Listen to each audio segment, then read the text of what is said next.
The First Descendant immediately shoots up the Steam charts and could even pose a threat to Elden Ring soon. Scott Sharif the Heat over at BG 24/7.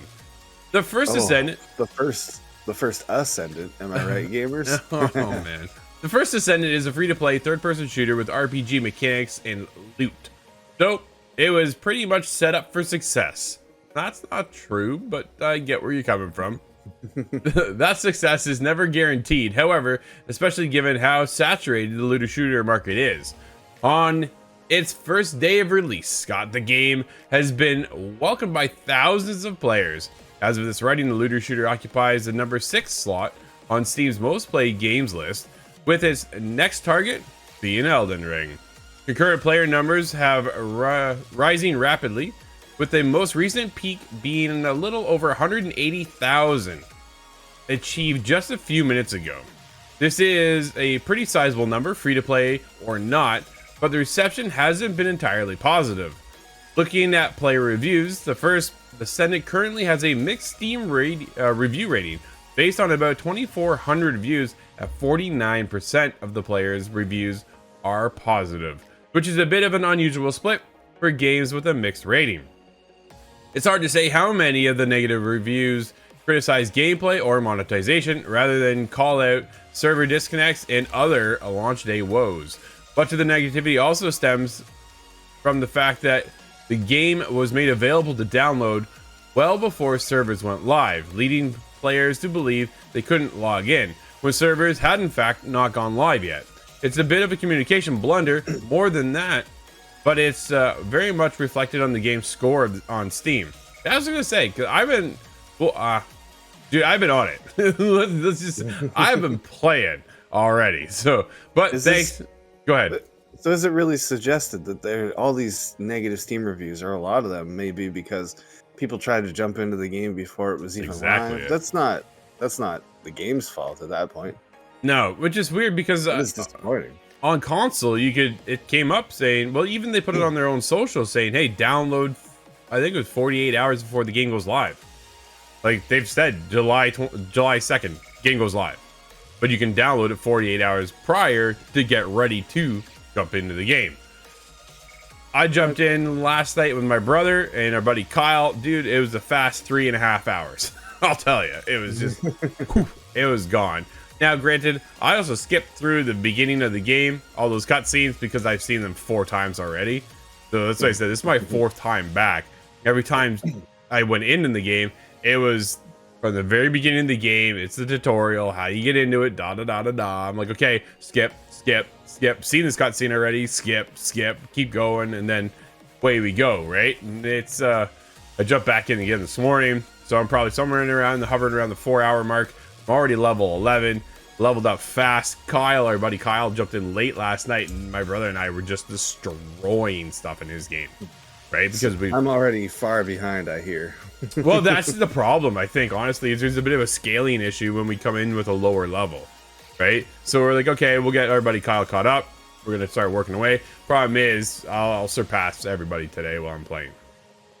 But there's a scaling issue with the game that I'm seeing of, okay, I know they're all lower level, but my gear is so high that it's a one shot and the enemies are dead.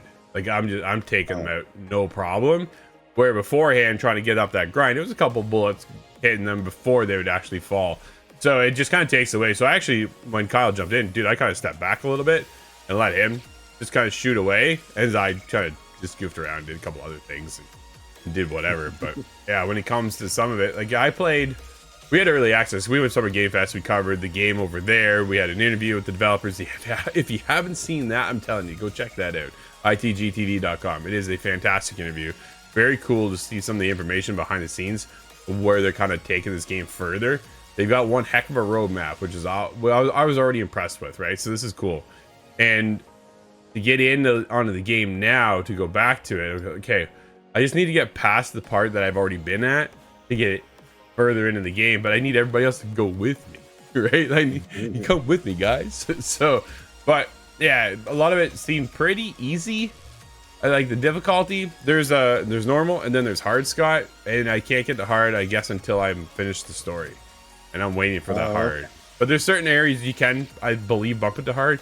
I just haven't been able to do that yet. So I don't know. There's a lot under the hood, man. But that lobby, the Albion lobby, is like packed. Well, let me ask you this: it's packed and everything seems great, especially for the weird Xbox Live woes that were happening yesterday. Yeah, those numbers are very strong. But do you think they're gonna stick around? Oh, okay. So that's the biggest thing. I got a big old Anthem vibe yesterday of fighting the first Colossus 3 times already.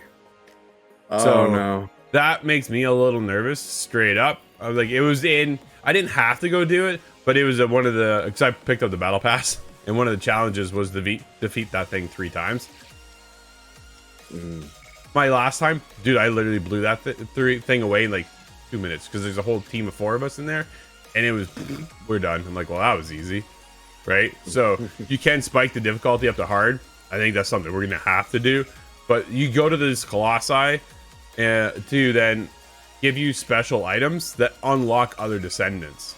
So, like, here's my mini review already. I'm jumping into it, right? Like, I played so much of this game already.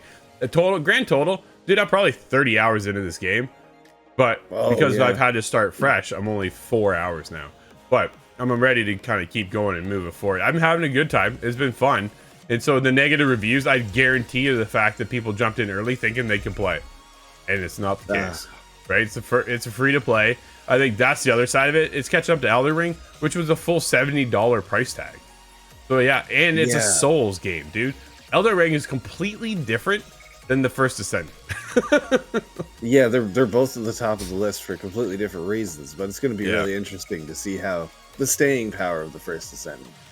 Yeah, that's what I said. They've got this huge roadmap lined up, and they plan on dropping more and more content. But I'm wondering if we do achieve this one plateau eventually of, okay, until that new content drops. It's kind of like Destiny, right? You play Destiny, you get so far, and then you wait for that next wave of content drop to hit, and then you jump back in. That's what a lot of Destiny hardcore fans do.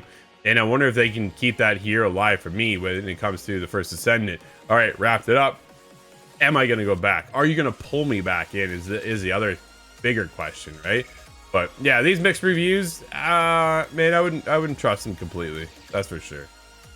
It doesn't reflect the game. No, I don't think so, because everything works well. It's smooth. I did have some rubber banding yesterday going on, which I thought was kind of odd. It's not something I've had experience before. It could be the influx of servers. It could have been the Xbox issue they're having yesterday as well. So there's a lot of questions of kind of how's this lining up, right? But overall, man, dude, I was in. Gunplay feels smooth. It's fun. Like it's a good time. The story is there to push it along. It's actually cool if you can get into it.